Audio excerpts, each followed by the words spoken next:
I'm Vanessa Ruck, the girl on a bike, and I am surrounded by tyres right now. And in this video, I'm going to be talking about some of the things worth thinking about when it comes to the rubber that you're putting on your vehicles. So that includes motorbikes, tractors, cars, and trailers, and anything else that has rubber.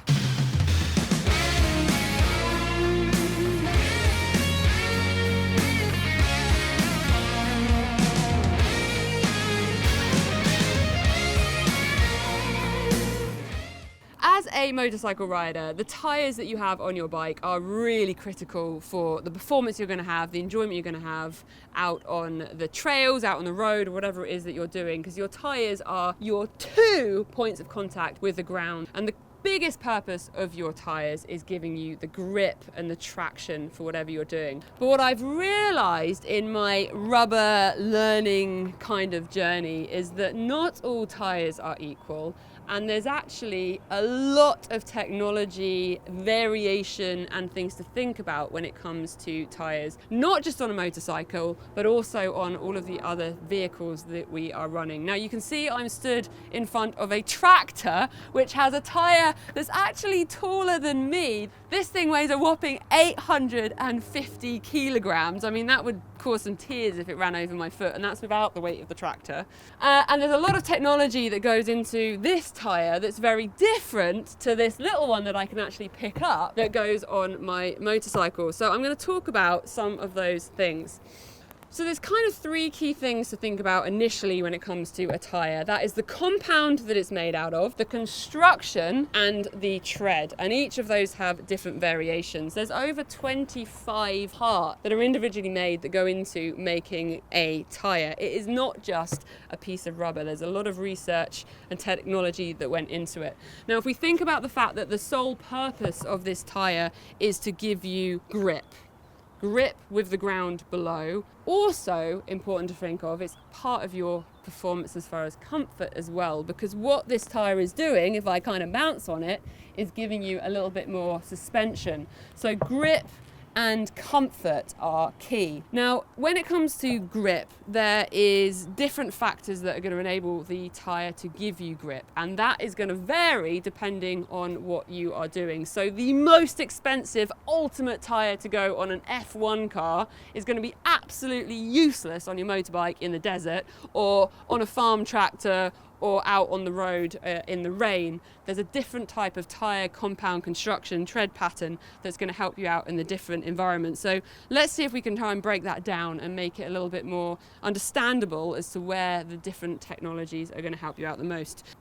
In a tyre like this, we have the construction of it, which is going to give you the strength of the tyre. You've got to bear in mind that these tyres, particularly one like this, has to take a lot of load and weight and distribute the weight of what's on it onto the ground. So first of all, we've got the tread. We've got the tread, which is going to have the impact with the ground. I'm going to talk a little bit more about tread in a minute. The sidewall is really important because the sidewall and the carcass element is a really important factor to how much load and weight a tyre can take. So for example, you shouldn't put a tyre for a car size onto a van because the load rating is going to be different. So it's important to factor the sort of weight allowance that a tyre is going to allow you to run. That also sort of links to the PSI that you can run. If you're having a massive tractor tyre like this and you're going across your crops, you want to be able to have quite a low PSI. Whereas if you're burning it down a motorway in your car, you're going to want something to have a little bit of a higher PSI so that you can change the wear that you're going to be getting out of your tyre. So you've then got a bead. So inside here, you'll be a lot more familiar with it on a motorcycle tyre. It's quite obvious here. This bead is what engages the tyre onto the wheel, and it's something that you've got to be quite mindful of when you are fitting your motorcycle tyres. If you're interested in seeing how quickly I can put a motorcycle tyre on, 4 minutes 22 seconds is my current record, and you can see my how to fit a Michelin bib mousse and tyre on my YouTube video. It's actually really easy if you have the right technique. So the bead is critical for the contact of the tyre onto the wheel and it not coming off. We then have a belt. So in between the tread and the carcass, you have your belt. The belt can be made of all kinds of different materials and different structures and layouts, etc. But the key purpose of it, or some of the key purpose of it, is to help the durability of the tyre, puncture resistance. Sometimes you can even get them made out of Kevlar for that puncture resistance-ness. That's an important factor that's going on inside. You then have the compound of the rubber. Now, typically modern tyres tend to be around 20% pure rubber now, and all the different manufacturers are working out optimum ways to improve the performance of that compound through a vulcanization process, which is effectively dumbing it down a little bit, a heating of the materials to help them withstand different extremes. Now, the different rubber compounds that are in tyres massively changes their performance and the suitability of the terrain that they are made for. A very, very easy example of that is winter tyres versus summer tyres. If you have a summer tyre which is optimized to be supple and malleable to give you the best traction with the road in summer temperatures, and you go and put it at freezing in the middle of winter, that compound is going to be rock hard. Now, if we go back to the idea of the fact that tyres are all about giving you grip, a rock hard tyre is not going to have a very good friction coefficient in the cold, because it's not going to ply to the road and keep maximum contact, which means you're not going to have as much grip. So I'll try and explain that in a slightly different way. If you think about your tyre having grip, the way that it has grip is by giving you a maximum contact point with the ground. So a slightly malleable tyre, being a little bit soft, means that as it hits the bumps of the road or the bumps of off-road, more surface area of the tyre is going to make contact with the ground, which gives you more grip, which is also why you have bigger, chunkier tread for off-road to enable it to bite into the ground versus a smoother tread on tarmac, where the tyre doesn't need to fight to make as much contact. So that's a little bit on the tread side and the compound side. So you've got to be thinking about what sort of conditions that you are going to be in as to what sort of compound tyre you're in. Now, another example of that from my motorcycling on my hard enduro bike in the UK, that gives you a soft compound. The Extreme is super soft, which gives you loads of grip through gnarly terrain. Now, if I was to take that same tyre into the desert, I would absolutely shag it in minutes. That's probably not a very good use of words.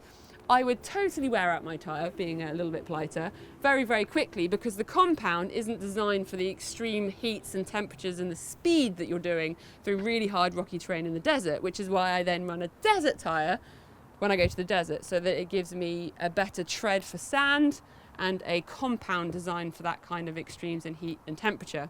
Totally different tyres, incredible in different environments, swap them over and they're not optimized for it. So it's really important to think about what you want to do with your motorcycle, with your car, with your tractor, with your trailer, and pick the right one.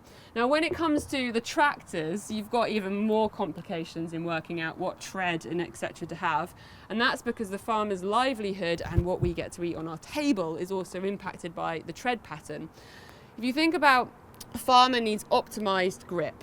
Optimized grip would make you think massive knobbles, big tyre, more touch with the ground. That's going to give me loads of traction. Yeah, it will, and it will make the tractor probably be more efficient, but you're going to rip up your crops. So there's a compromise between the size of your tyres, the depth of your tread, the width of your tyres to optimise the impact on the ground, and every bit of ground that's crushed by your tyre and your tractor is then going to be compacted. Compacted soil makes roots really difficult for plants, it stops the water going through it, which is going to impact your crop yield. Something else worth mentioning is the weather variation. So we've talked about temperature, but we've also got water. When you take tarmac, the tyres, I haven't got a good example here in front of me, but the difference between the lugs, the spacing of the tread and the channels in the tyre are all designed to displace the water. By displacing the water, it enables the tyre to touch the tarmac. Tyre touching tarmac gives you grip, which is why when you look at an F1 car, they have none of those when they're out on the dry, because they want pure soft rubber to grip with the tarmac. If they then have rain, they're not going to be in a very good state. But if you take our road cars, we're often riding in a lot more weather conditions. So having those channels to displace the water is going to be really important to help you with your traction. Obviously, a motorcycle tyre isn't quite the same as that. But if you think in a slightly different way with your motorcycle tyre, with the highs and the lows of the lugs, If you then take that onto tarmac, you've got a decreased traction because you have considerably less surface area, because on the tarmac you're only going to have the surface area of these top peaks, which is why, again, it's about picking the right tyre for the right environment. And there are a lot of sort of all-weather, all-terrain kind of tyres, but it's a compromise to work out what sort of riding, driving conditions that you're going to be in the most to get the best tyre. Now, getting the best tyre is going to help you with your performance. It's going to help you with your wallet, because if you're on a compound that's too soft for the terrain that you're hitting, you're going to wear them out quicker. You've got your safety, having the right tyre for the conditions, stopping power, acceleration, cornering, all of that kind of things. So actually it's really important to be thinking about what tyres you are putting on your vehicles and not just thinking about your wallet, because sometimes going for the cheapest option is actually more expensive. Summary. The right tyre for the right conditions, run at the right PSI, is going to save you money because it will have more longevity. It will help you with your fuel efficiency. It will give you the best performance and the best safety. So it's well worth making sure that you've got the right rubber for the job. Hopefully some of that was of a little bit of interest and maybe got you realising quite how complicated tyres are, and make you realising why some of these companies like Michelin are spending millions and millions and years on research development to make the most optimised tyres for our fun. I'm Vanessa Rupp, the girl on a bike. That is me talking about tyres. This one's so big I can actually climb inside it. Let me know if you have any questions in the comments and I will do my best to answer it. But for now, I'm going to get back in the tractor and go drive it because it's really fun. If I can open the door and get in. Yeah, I can. I'm off. I'm hoping the key's in it still.